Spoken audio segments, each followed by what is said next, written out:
we on a sister ship. Come with us, we on a sister ship. Yeah, we on a sister ship. Roll with us, we on a sister ship. Sister ship, we got this now. Come on, let's talk about it. Let's talk about Sister ship, we got this now. Come on, let's talk about it. Let's talk about this, talk about that, talk about faith, talk about facts, let's talk about living, talk about giving, talk about family, talk about healing. We're my sisters, we got this sisters. You roll with me and I'll roll with you. We're my sisters, we got this sisters. You roll with me and I'll roll with you. Substance, sis, you know we on a mission, no games. Help each other get over some things, build strength, bring change. Cause we've been through the rain, now it's time to shine like bling. Let's talk about life skills. We building up our quality to right wills. We rolling out of poverty, love heals. So we become the prodigy of how a sistership could be a really hot commodity. Stand together, we united, hold hands. Support each other dreams and our plans, doing everything we can. Just to show we understand the power of a friendship fam. Live life on purpose, together we learning. Yeah, let's talk, we don't wanna see you hurting. We here for each other, no matter the color, networking. That's for sure and for certain. Yeah, we on a sister ship. Come with us, we on a sister ship.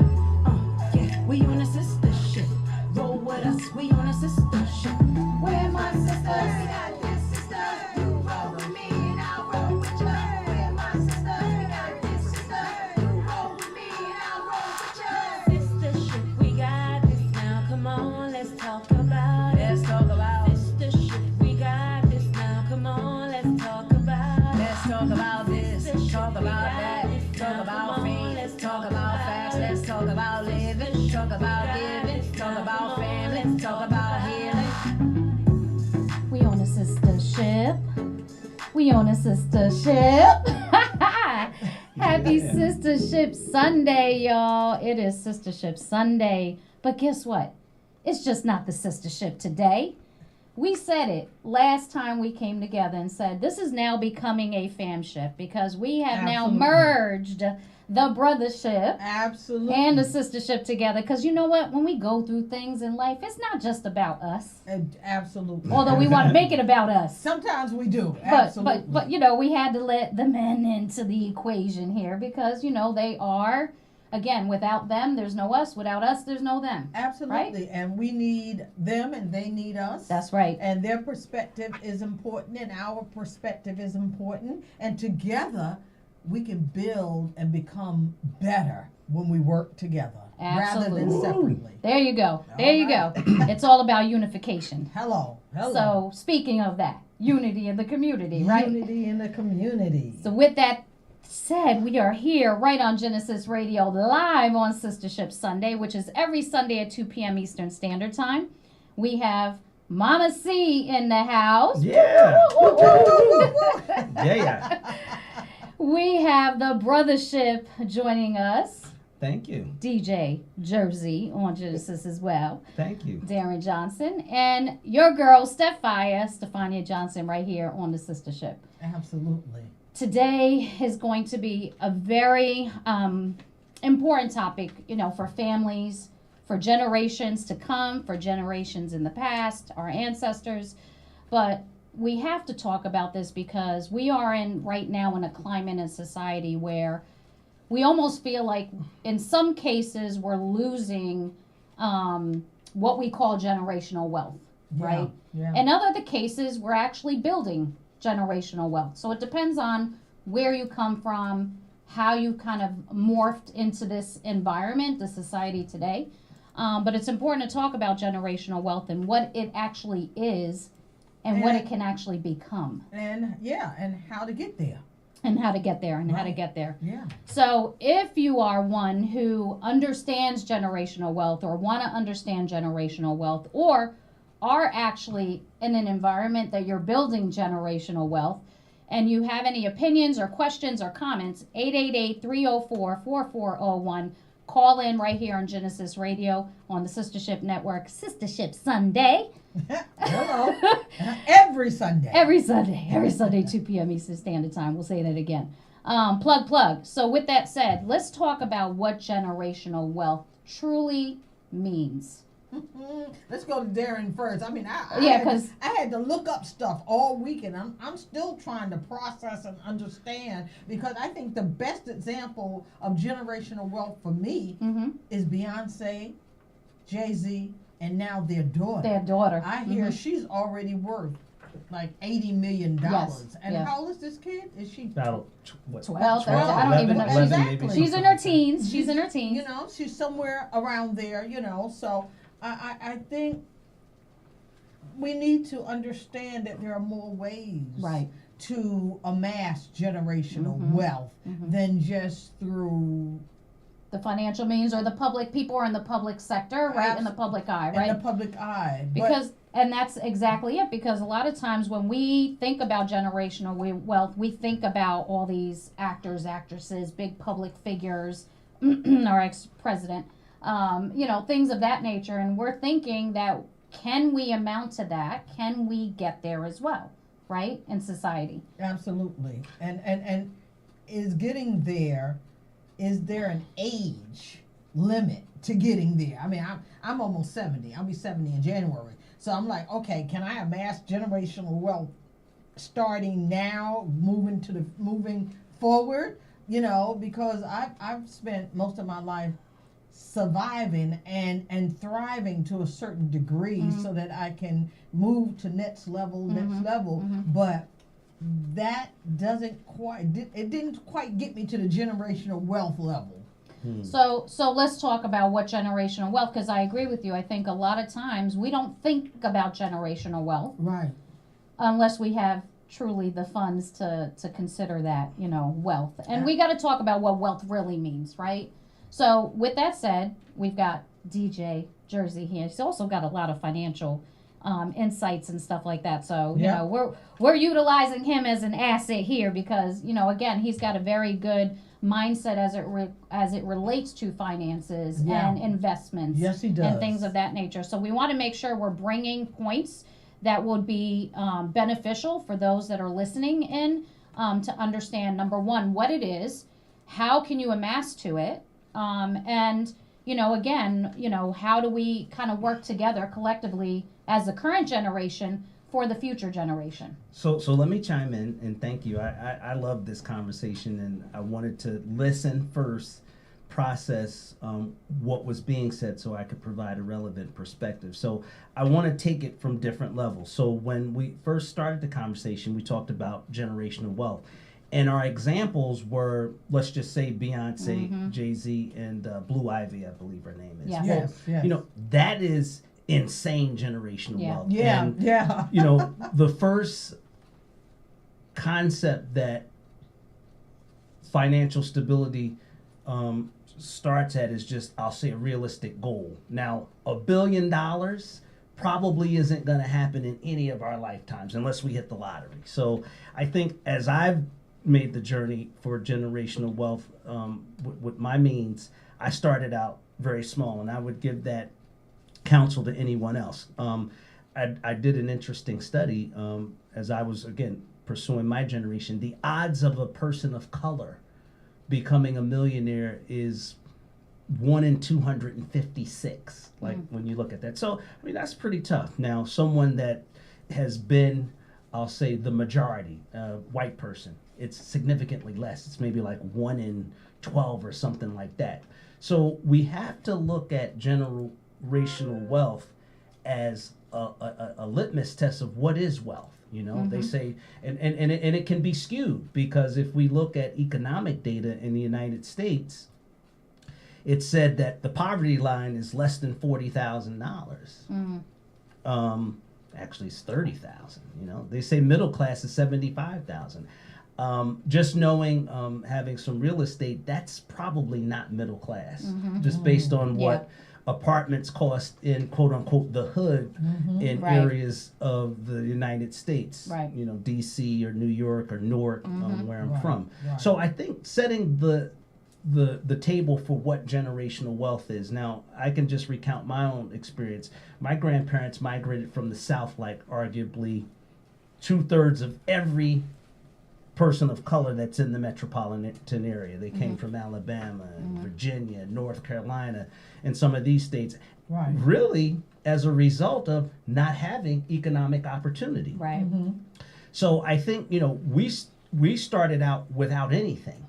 And one of the building blocks of generational wealth is life insurance. So when I define generational wealth, it's what I've acquired vis-a-vis inheritance or through some type of transfer of wealth from Right. my benefactor / older family member that's transitioned and left me something. That's pretty Right. much what generational Right. wealth is. Right. Right. And through that lens, there wasn't, in most African American households, a lot of that being transferred.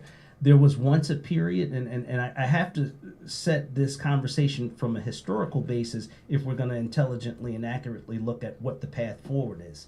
A lot of people may think that African Americans didn't have generational wealth, and that would be a fallacy in American history. There was a period in the U.S. American history called Reconstruction, which was after slavery was abolished between the years of 1865 and arguably the beginning of the 20th century, where black folks were living an existence that was so draconian and so much shut out of the mainstream. They figured it out and said the way that we can build generational wealth is not necessarily making money first, but trading goods and services with each other. So in other words, if you couldn't go across the train tracks because it was a life or death decision, or you weren't able to share goods and services with anyone else, you worked with each other. Right. So right. I'm always going to be a proponent when we talk about generational wealth segmented for ethnicities. Everyone marvels at the Jewish community and arguably Indian communities because they can have a history or legacy of oppression and come together, and that dollar goes in that community 12, 13, Right. and 14 times. Right. If we look at our communities as a microcosm of how we spend, which is something called consumerism, we can get $1 and give it to Moet, Louis, Gucci, Mercedes, and not keep it inside. So I think you set the mark of what generational wealth is. Now, while Stefani and I don't have children, I do have plans to provide for others, because it doesn't have to be a child for generational wealth.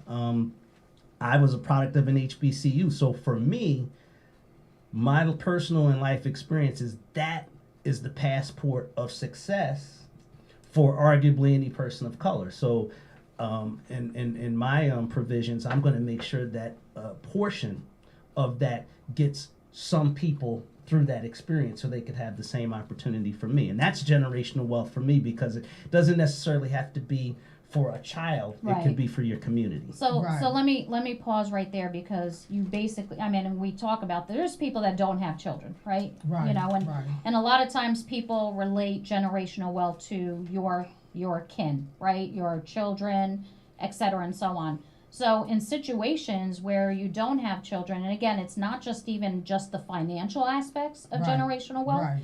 because you have things you can pass on to others. Right. Right. Education, insights, knowledge, how to invest. All these things build generational wealth, because at some point somebody is passing on the legacy or to the next phase, the next generation, that those pieces that are needed for them to be able to build. Right, right. And one of the things I think is very important, if we're looking at generational wealth and the continuation of generational wealth, is, a lot of times we have family members who maybe, I have an older sister who's quite well off. And she's like about 75 now. And when she passes on, she's already done her will and everything, Right. and she's leaving Right. some to my grandchildren and to family members. I think that it's very important that monies not just be passed on to family to spend and to waste. You're not going to be Because wealthy that's if you're where- wasting That's it. where generational wealth Right. will end, because Right. they will take that money because they don't know how to Manage manage it. money, Right. and they will spend it on all kinds of crazy stuff. For it, they won't have any money, and so You generational lose wealth that. stops right there. It's funny you say that because we were just having this conversation in the car, and I was doing reading a study on this, and they say that 90% of generational wealth stops within the third generation. Because once again, we are in a position where, you know, we think about how our parents, and again, you're in one generation, I'm in another generation. We look at what it took for our parents to get to where they were, and what they passed on as a legacy to you and to me. You know, my parents are immigrants. They had to work hard to get to build a home and a life for us, right? So it took, but if you're not cautious on how you manage what is being passed on to you, by the third generation, if you're not doing it, and then the next generation isn't doing it, guess what? It's less and less generational wealth passed on. Absolutely. I have 2 points when we had the conversation. The metric of that dwindling generational wealth is because, quite frankly, as a nation, we've existed for close to 250 years. So the accumulation of that generational wealth was, by today's standard, by barbaric. Yeah. It's against the law. Yeah. Right. You owned people as chattel slaves and colonized and used, I'll say, the policies of that time. So I'm not trying to diminish it, but that was the root cause of it. So a lot of that generational wealth diminished because as a country, we began to migrate more to the constitutional aspiration of liberty and justice for all. We're far from there, but that's just the root cause. But the other thing that I wanted to mention that I think should be thought-provoking is that when we talk about generational wealth, if we even going to start, forget the work, because there's another part that I'm going to get into, which is what's required, but it's strengthening our family structures where we could have conversations that allow generational wealth. Yes. I had an uncle that was a millionaire. I know arguably about three family members, because we don't count each other's money, you know, as a community, we don't tend to do that. But I know with good knowledge that they're millionaires, but we've never sat and talked about how we could increase that or maintain it, not just as a Johnson or as a Smith or a Jones, but how do we do that so that all of the folks that we consider kin at family reunions can create that generational wealth? See, because whether or not it's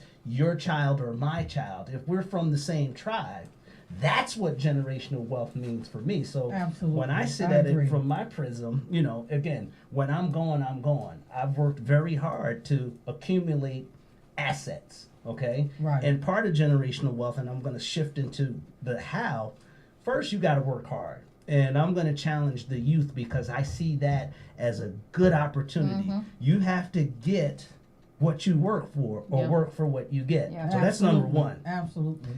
You have to sacrifice. One of the things that I found is that you can't let, I'll call it lifestyle creep, come into your thing. You know, I know people that I'm very good friends with. We went to college together. They got the first job. They bought a brand new car. Not a good move. You know, I'd say you probably would buy a house before you buy a brand new car, you know, or you buy a used car. So you can't let lifestyle creep change how you're living when you're beginning to acquire more assets. And I agree. And I watch the young people today, when they finish college or they get a job where they're making good money, they go out and they buy an expensive car that they have to now struggle to pay for. Now, never mind that their parents don't even have a car like that. You know what I'm saying? And then they move into a housing that's expensive, and then they struggle. So there is no money to put away or invest because it's all going out to these luxury items that they valued more. And that goes again to responsibility of how you manage your money, right? Absolutely. And understanding how these finances work and how, again, you can't build generational wealth if you're squandering the money away. And things that, and when we think about generational wealth, it's not thinking about just yourself. is thinking about the next generation. Right. Right? So Absolutely. you're squandering the money away. You have nothing to give to the next generation. Well, I have a math. I love math, and I deal with numbers for a living. And I'll tell any young kid or anybody that wants to start late at the base level, if you're a young kid coming out of college, if you want to be a millionaire, it's an easy number. I can tell you, it's roughly $750 a month for 30 years at an 8% return in the stock market. Check it. That'll give you $1 million. So if $1 million is what being a quote unquote millionaire defines you, that's what you would want to do when you start early. Now, obviously, I'm a man of a certain age, and someone told me that, by the way, when I was 23.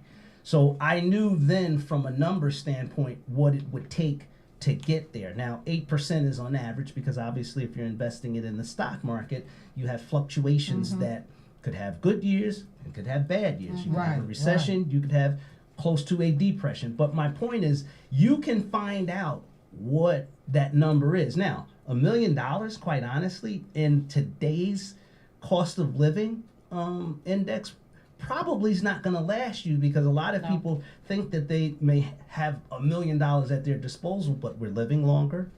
The cost of healthcare, independent healthcare, you may have if you're blessed with an elder, you may have to chip in elder care. So all of these things can actually change and depreciate that quality of life that you have. So the generational wealth piece also has to be considered when we're talking about protecting your assets, because again, if you're in this phase of creating generational wealth, you have to understand the steps.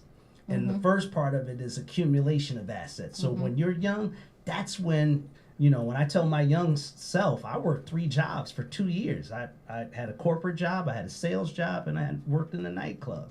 And I was doing it. I had the energy. I don't think I could do that today. Tell me about it. But Entrepreneurial spirit is important as well. Yeah, right? Absolutely. So you definitely want to be able to have that hustle in you.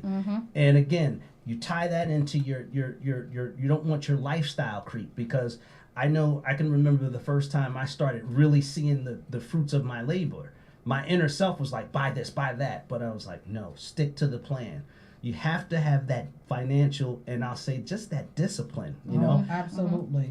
I would laugh because with certain circles I hung out with, I knew they were getting the nice cars. I bought a used car. I would just park a block away and just have the nicest stuff on because I wasn't going to pay $600 a month for a car payment. I had that much sense because I knew at that time that there was a bigger issue. So I think that's part of it. And then the other part, what I would tell anyone that's listening is the financial literacy. You can't have generational wealth if you don't have the financial literacy to understand what it takes when you start making money. Again, there's 3 ways to make money.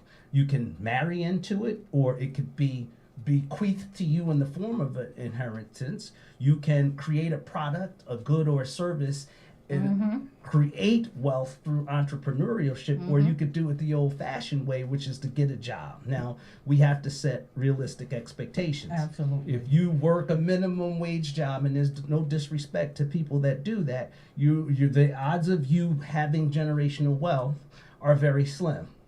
Okay? So we've got to look at, if we know where we're at, and that requires a honest inventory of your financial situation, okay? How can I do that? It just doesn't have to be an individualistic goal. Right. The biggest opportunity I see for any group, ethnic or otherwise, is pooling resources. You know, what happened to, and I've seen it in some communities where they will pull in that person that doesn't have the most money, loan him $10,000 to set himself up, and then when he gets himself on his feet, he redistributes that money back. Right back into the The community. domino effect. Yeah. Correct. Yeah. That's a phenomenon that used to occur in our families. We didn't know that. You know, when we were kids and people were having card games and having dinner, at some point during the night, they was like, Uncle James don't have money to get this. And family members passed that pot. Churches did it. Exactly. Here's the money for Uncle James to buy that house. If it was a 2-family, he had the 2-family, so he could live in it and coexist, and then have that other one for renters For that renters, could so they- provide, or Absolutely. for family members that came up for down south, so that they could get set up. Absolutely. So I think kind of listening to this, right, and again thinking back to generations, right. I think as a society, in a lot of cases, we become very myopic in views and very self, right, all about self and what I can do for me, and not really thinking about communities and our children and generations to come. We're not leaving anything. We're only living for today, right? And a lot of that's because of what's happened in society. You know, so we become a little more selfish, guarded in our approach on how we manage money and affairs. I think going back to what Darren said, DJ Jersey, you know, again, we've kind of lost sometimes the whole family element Absolutely. and helping one teach one. What do they say? Teach one, Each one, teach each one. one, teach one. Uh-huh. You know, and that is so vital, especially today, because think about it, back in the day, I mean, even they're probably still doing it now. Give kids credit cards, 20% in APR, they're in Wow. debt now, you know? I mean, it's happening all the time. Right. But again, if you really are truly getting financial literacy and working collectively with your families, and it doesn't have to be just children, just cousins, uncles, whatever the case may be, Right. and pooling together as a family unit, you'd have more opportunity to be able to create generational wealth than the way we're operating in the environment we're in today. Absolutely, I totally agree with you because, you know, unfortunately, I think one of the things that kind of stifle the ability to focus on how one spends their money is the fact that a lot of folks are not making a lot of money. And they're busy just trying to survive. True. Most people are just trying to survive. And so that's their focus. So how does somebody who's just trying to survive focus on money management and generational wealth when survival is what they're focusing on right now? I have a perspective, and as I share it, I have to put it in context. So, when I had an allowance in college, and it was X amount of money, and I didn't know how to manage it. So I was given a set amount for a month, and I spent it all the 4th day of the month. Okay, and I called home. It's a true story. I called home, and I said, my dad happened to answer the phone, so he was kind of the I'll call it the Gestapo of money. I mean, he wasn't cheap, but he was Gestapo. frugal. Yeah. So I said, look, I need some extra money, and he said something that I'll never forget. He says, he goes, you seem to forget that I went to college too. He says, and I know what you did. He says, and he pretty much was about 90% accurate. He says, so this is what you're going to do. He says, you're going to either get a job, you're going to shack up with somebody and be a kept man, or you're going to starve. He says, but we just got this new device called call waiting or caller ID. If you call up here again, I'm coming down there. He goes, because you have to understand that I'm not going to be here, or your mom's not going to be here, and you're going to have to learn how to live on your own. That's why you're 900 miles away. It's not just for the books. It's about learning how to live. And hung up, plop, click. So I knew he was a serious guy, and I figured it out. And the biggest story that I remember was I had 48 cents, and that was it for the rest of the month. It sounds like me right now. And I had some steaks out on the table in Florida weather, and I came back and they were green, and my roommate and I looked at each other and I said, let's just cook it hard. And we'll see what happens, and we didn't get sick. Now, there's a moral to that story. The moral of the story is that, one, when we're forced to do things that we don't want to do, we face a line. I mean, I had choices that were either not legal or immoral, but I chose to just do the right thing. Right. But I told myself then, That was the fall of 1986, that I would never, ever be broke again. And what I found was I would work. I started working a lot, and I started saving. And we got to put some of the nuggets, or give nuggets, and that's what I try to do in this forum. For the younger folks, pay yourself first. That's what an uncle told me when I was 8 years old. Before I understood the full concepts of making a living, pay yourself first. Because guess what? If you get a check, you haven't paid yourself first, because it's already gone to Uncle Sam. So the 10% rule is something that if you can kind of get in a kid's head, that's gold, man. So if you bring home $100, put 10 in your pocket and don't ever leave it. Put it in a savings account. I don't know if they even do this in schools. When we were kids at 8 years old, we opened savings account. And parents, my parents weren't independently we did. Christmas wealthy. clubs and stuff like that. You put Yeah. the little deposit in and make sure the bully didn't see it, or put it in your sock or something. And you learned how to save money. So I had a bank account and understood it. So I think those are just little things that make it click. Now, for the person that's surviving, like I said, we all have to find out what we love.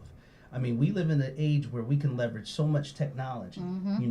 Do what you like to do. And that's the other thing I found down in my path. I always had a hobby / interest, and I made money off it. And I kept doing it even when I worked, because that's what made me feel alive. Now, here's the inverse triangle of interest and money. 90% of people's interests don't pay a lot. We've got a lot of artists out here, a lot of DJs, myself included. But, at the end of the day, can you make a living at it?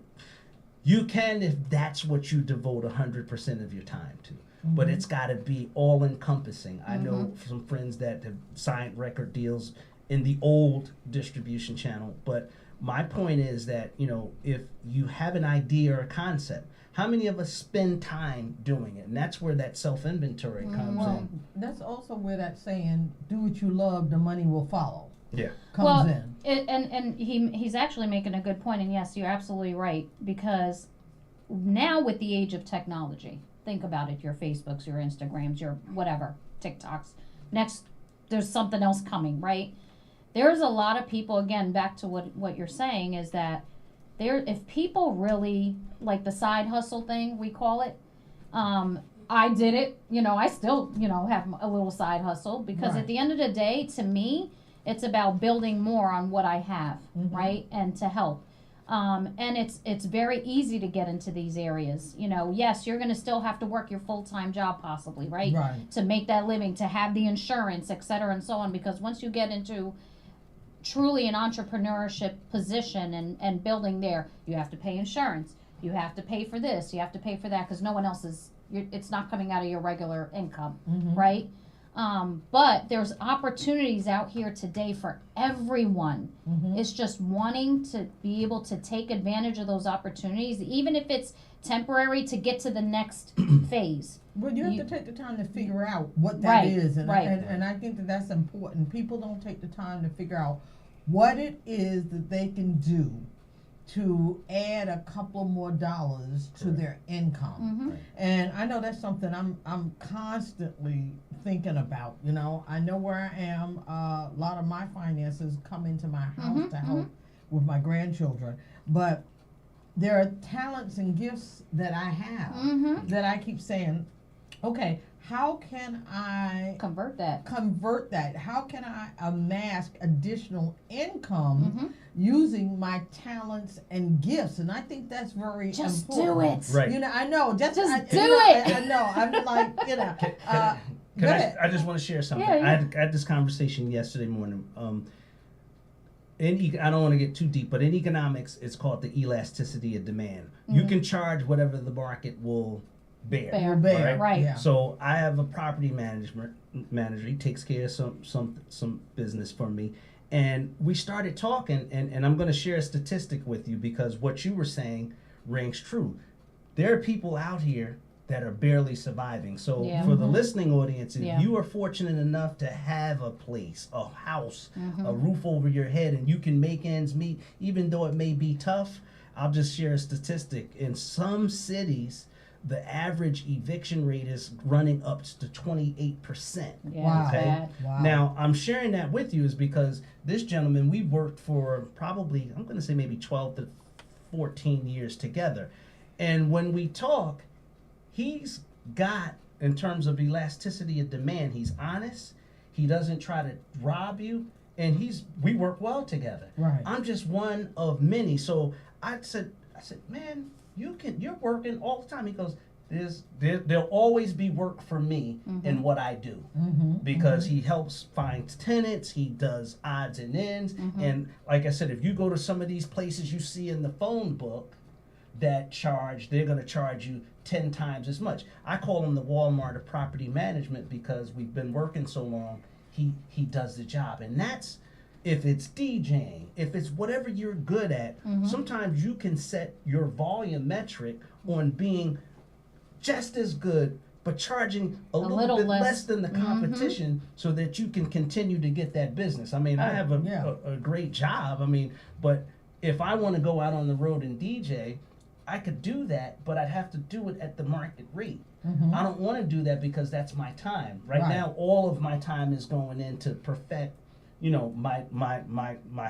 real gig. The real deal. Yeah, and one time I took a year off, so I wanted to also feel good about myself and live my passion. It became a job, and I'm sharing that example because I still say, at the end of the day, I don't care who you are. We have to look at our youth, and we have to determine whether or not they're capable of college. I've seen that with some of my peers. Absolutely, you're right. And I remember my godson. I can share the story because it was a good story. He wasn't ready.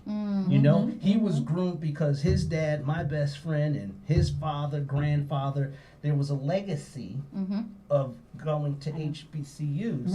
Right. And basically, he wasn't ready.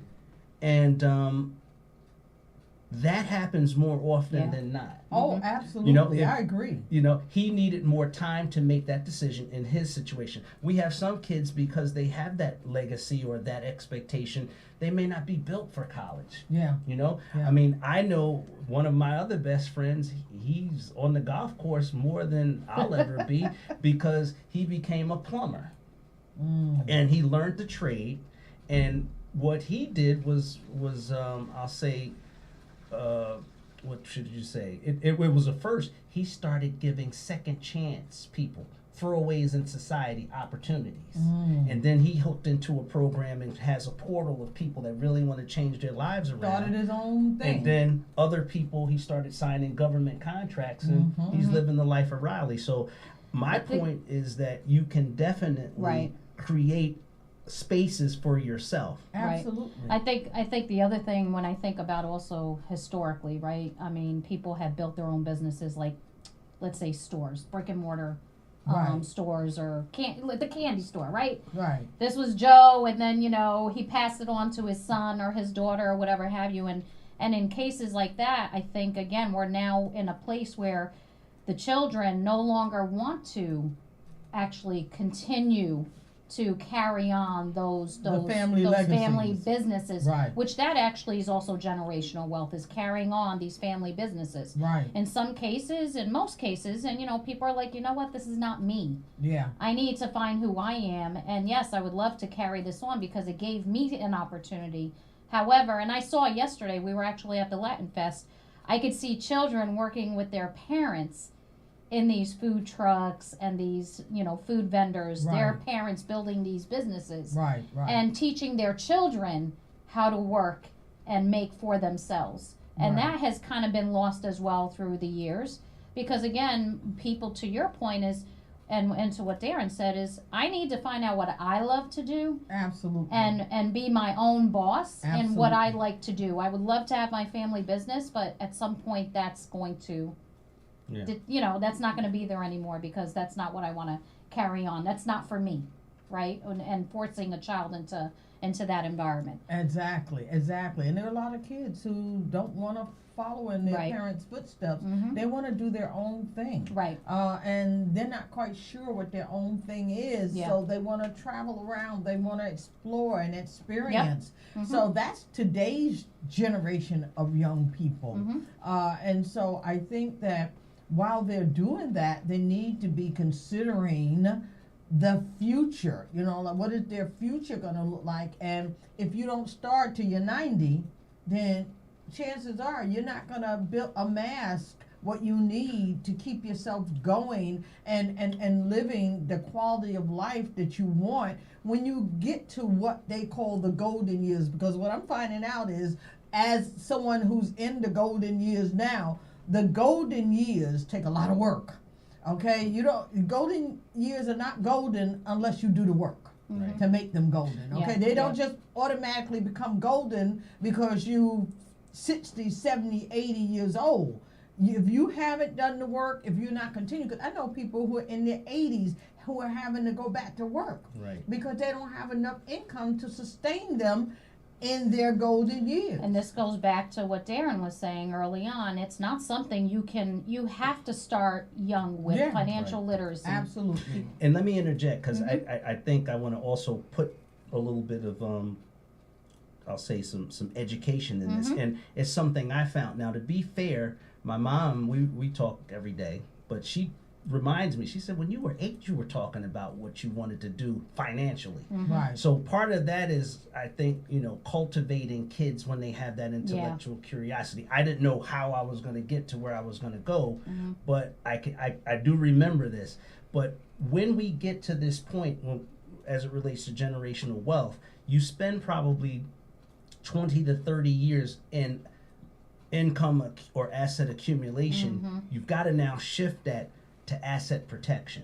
So Mm. that's next. That's your insurance. Right. That's the ability if you, God forbid, cross the street and get hit by a bus and can't move, how your assets are going to be maintained. So Mhm. that is very critical when we talk about the subject of generational wealth, because you can spend all that time and, God forbid, 2 operations can wipe you out, Yeah. Oh, absolutely. or stay in one of these facilities, because I know just from personal experience, if you have to go that route with someone, they want to know what your assets are first. Oh, absolutely. And then they give you a calculation of how long. And guess what? That care is not commensurate with the prices that you're paying. So absolutely not. I would tell folks that are in that journey, at some point you have to stop and look at all of the work you've done from an Right. accumulation standpoint, and then create strategies that maintain it. So that's called asset protection. And then the next step, and a lot of us in our own mortality don't like to have that conversation, you've got to have some concerted conversations on who you're going to give it to. Mm-hmm. Because at the end of the day, there's stories every day, and I'm sure we've all known vicariously with a family or loved one where when it happened, because that person didn't want to have those conversations, it's a free-for-all. So Absolutely. remember, that's part of the generational wealth story.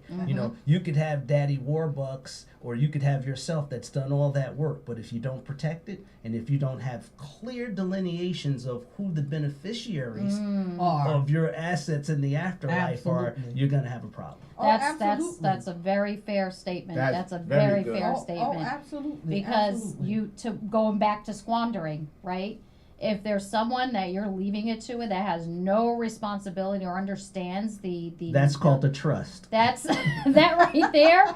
I mean, your money's gone. Your money's right? gone. I mean, you're gone, and so is that money. So is that money. Literally Exactly. within days, months, whatever it Absolutely. takes. Look at people who win these lotteries. They say most times these people end up within a few years cold stone broke. They have won the lottery for millions of dollars, but they had no sense that money is going to go if you keep spending it. I'll suggest this. Anyone who is playing the lottery, make sure you have financial literacy education. Absolutely. Because again, one day somebody's gonna hit that jackpot, right? Absolutely. And you're gonna want to know how to manage that money, because the sharks do come out Oh, absolutely. once you have that money. Absolutely, and I think it's so important that people realize that they've got to make a plan. Yeah. They've got to make a plan. I always say to my daughter and my girl, I said, I win these billions of dollars, that money's going into the bank, and I'm going to live off the interest of that money. Get a money manager that can help me to Financial understand yep. how to grow it more. But no, we're not just going to spend that money because we got it on No. frivolous stuff. Yes, everybody wants to have all the luxuries in life. A lot of people do. At this point, I realize that that's not so important. Being able to be stable, living on a stable foundation, so that if you want to go to breakfast one morning, you can go to breakfast. If you want to go to lunch or dinner, you can do these small little important things for yourself. But getting a jet and flying off to Paris and buying a mansion and all of it, come on. Leave that to Beyonce. Yeah, leave that to Beyonce and JC. JC. Well, I wanted to make So investment. Go ahead. Right. Go ahead. No, I just wanted to make a point. That goes back to the lifestyle creep. Right. Because what I Right. found, again, I've been able to be around people that have independent wealth. I mean, Right. incredible. And the things that I've seen is that outside of the media or what you read, if you deal with the average person that what we'll call as a high net worth individual, they don't live it. They don't. And they that's don't- how they that- get it. That's And exactly. That's really And that's how they exactly. keep it. That's how they interesting keep it. thing, I mean, they're Exactly. not wearing the The Gucci down to the Poochie, and the socks or Luchis. whatever. I Let mean, me tell you. I mean, these people in public figure, they're reinvesting. Okay, let's Right. think about it. Some actors, they have businesses. They have side. I mean, again, they're not just spending money; they're investing their money. Absolutely. And that's what people Absolutely. don't see. They only see the outside appearance, and they don't realize that these people are where they are. It's not just because of the money they're making. Just by that, it's also what they've invested that's coming back. It's what they're keeping. Yes. and I just wanted to share this again. We're talking about, again, I think we should, or I'll challenge people to make the delineation. People in the news or Yeah. in the spotlight, you can lease a Lamborghini. Actually, That- buying a there you Lamborghini would be one of the dumbest things you could On do. the Buying a way. yacht would be one of the dumbest things you could do. Yeah. Arguably, if you have the means to, have a leased type of vacation where you're on a yacht versus taking all of the depreciation and the upkeep of it. So again, Good be point. very careful with what you're seeing and what's being advertised as ownership, because from a financial standpoint, if these people have been blessed to accumulate that type of wealth, their money managers are telling them the same thing. Hey, you know what? Yes. This is Yeah. a TV spot. You can lease this for a month and give it back. So there's so many loopholes that somebody like you or I may see and aspire to get that. And it's nothing but a fallacy. Tax credits, all this stuff that's Exactly. going on that they don't Absolutely. realize. They And- have they have people who are telling them how to Correct. keep their money. Correct. Exactly. And here's the other thing, by the way. If you do get into a situation or rhythm, because it literally takes decades to be in the right direction, you have to remember that money is just a means to an end. Your lifestyle won't change because, again, that lifestyle creep. Everyone wants a bigger home. Everyone wants a little bit more. Everyone wants to go on a bigger vacation. But sometimes you've got to have that ability to plan ahead and say, okay, I know an average vacation abroad costs roughly $7,500. Yep. I'm just going to say, Yeah. right? That's easy. I know people that do it every year. Now, if you want to really look at being in a position to have generational wealth, if you said, not going to go anywhere for 3 years and I'm going to take that $21,000 plus and put it in a high yield investment, or I'm going to go in with two of my other friends and buy some rental property down in Louisiana or Alabama, which is a growing area, by the way, and get the dividend of that and all of the benefits of the write-offs. That's the type of thinking that creates generational wealth. Because, again, I will stress, it doesn't have to be an individual journey. The pooling of resources is just as good, because when you split the proceeds of $1 million between 3 people is still $333,000. Yeah. Hey, Larry, I gotta jump in on this, man. I don't want it to be a brothership show. It's a sistership show. No, And the brothers are invited. It's a combination. No, it's a you know? combination. Yeah. But honestly, you know, you're talking my language right now. This Yeah. is the problem is, and where I stand, is that people don't have access to a person like you. You know, and a lot of people don't have somebody in their household that's financial literate. And I talk to people about this all the time. You know what I do when I'm not DJing, Yeah. right? And these young kids, it's the microwave society. Like, you have to understand it's a long game. Like Yes. you said, Absolutely. the seed you plant today, Yes. you're not eating the fruit tomorrow. That's right. You know, you got to give it a chance to grow. Amen. you gotta give it, and you gotta water that garden. That's you know, right. it ain't, you just don't plant it and walk away. You gotta, away. you gotta Amen. maintain it. Absolutely. So what I always tell the young people, because they didn't fail school, school failed them. Because you know, the country was built on creating factory workers and electricians and plumbers. They wanted the free labor.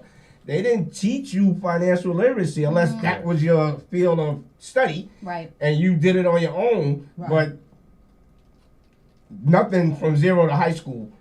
They really not teaching that. Nope. They say the same thing we say. You put the money in the bank. You're not gonna go platinum have with your money in the bank. They're not even giving 1% in most applications. So we have to first. I'm speaking to the youth now because Yeah.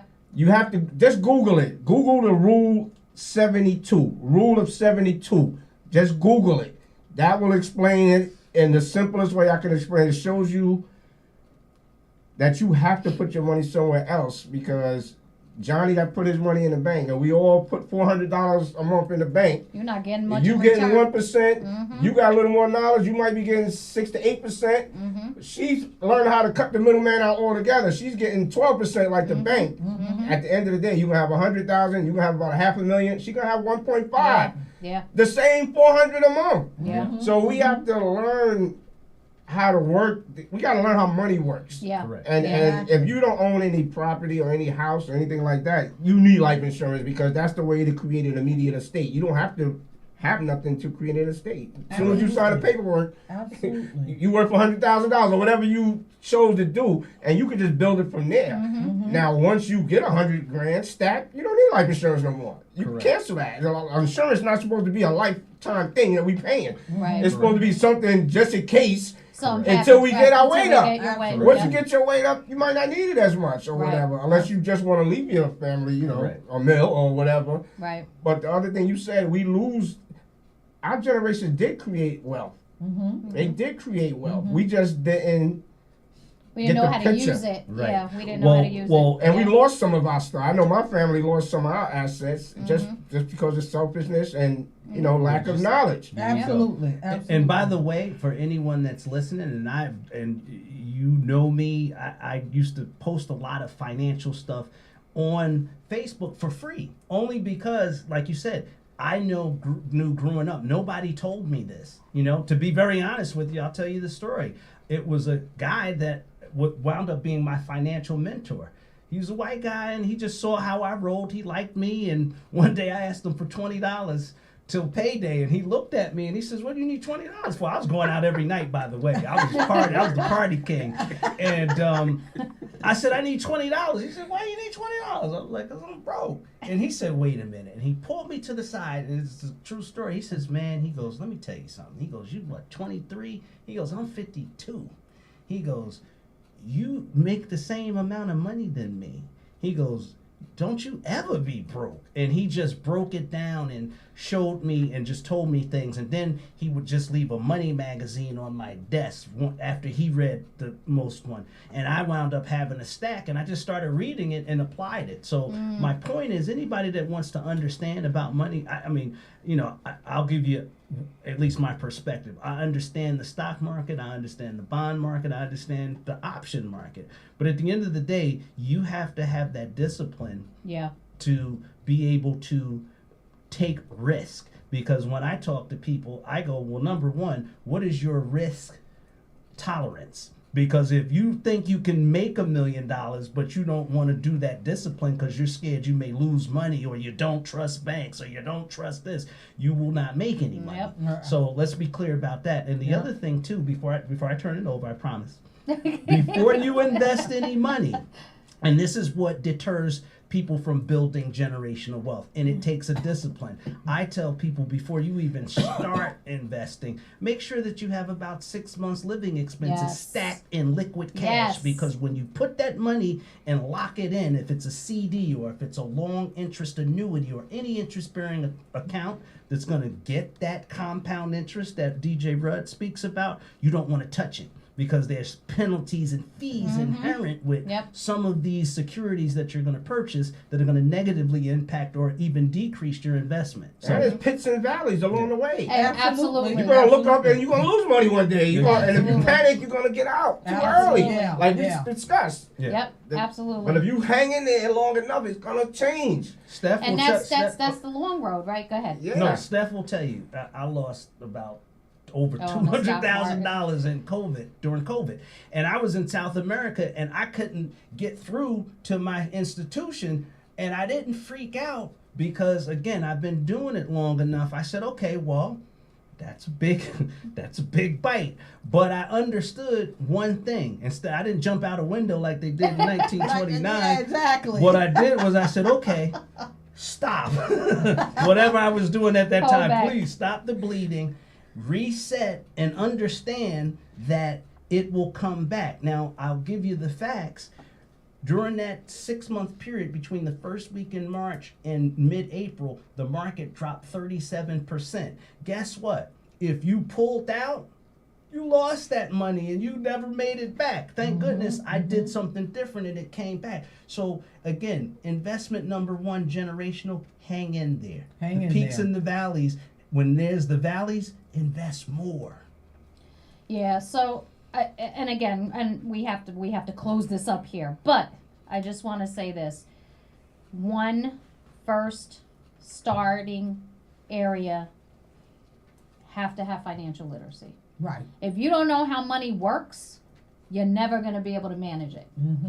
So I say this, I urge this to parents, I urge this to children, anyone who's listening.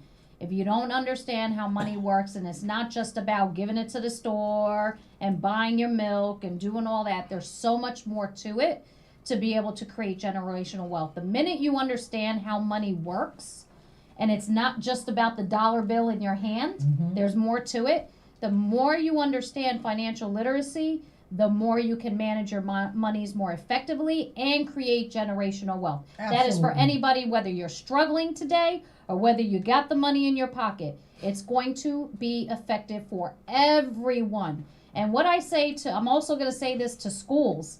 I think, again, I get it, math, social studies or whatever, history or, English or whatever you're teaching. Financial literacy should be a component of education in Absolutely. any school environment, Ab- starting from when people are little children, understanding Absolutely. how to start. This is so vital, especially in today's society, that we are bleeding money. Families are starving because we don't understand how to manage our monies. And I'm going to call out all the schools in our country, in the U.S., because let me tell you, there's countries outside of here that are actually teaching their children how to manage money. Absolutely. We are not. That's a fact. Absolutely. We are not. We live in a country that doesn't want to teach people of color Because how to again, manage money. well, anybody one at of this the point, problems. because again, they want to take it, right? Yeah, they wanna That's take why it. you have the banks charging this, and you got credit card companies charging 20% and interest and whatever have you based on credit. But again, I urge school systems out there that are within earshot, please add financial literacy in every school age group to understand how to manage money more effectively. We will be a more powerful country if we really invested knowledge, not necessarily funds, knowledge into our children to be able for them to invest their funds more Absolutely. effectively to create a better generation. Absolutely. With that said, this is your girl, Steph Fire, because I was on fire that last 5 seconds, Yeah. okay? Nah, you was on fire the whole show. This show is incredible. Hello. Well, we need more of this. Yeah. So We maybe need more we'll of do this. some more of this. We Absolutely. definitely need more of this. And I want to thank Genesis Radio. Rudd, thank you for... Thank you, DJ. DJ Rudd, Genesis Radio. Thank you, Darren Johnson, DJ Jersey, Mama Absolutely. C, Hello. your girl Steph Fire, Sistership Sunday every Sunday, 2 p.m. Eastern Standard Time. Please make sure you join us every Sunday. We'll see you next Sunday. Everybody have a peaceful Sistership Sunday. Have a good one. Thank you Peace. for joining the Bye, show. everyone. Thank you. Okay.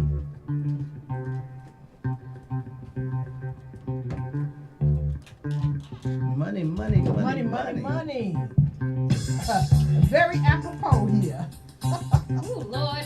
I got fired up at that last couple Yes, you seconds. did. And I was like, Boy, you was on it. I thought it was a great show. It was a great show. Really good show. I didn't want to take over. It's just that when I no, get you're you passionate were- about that stuff. And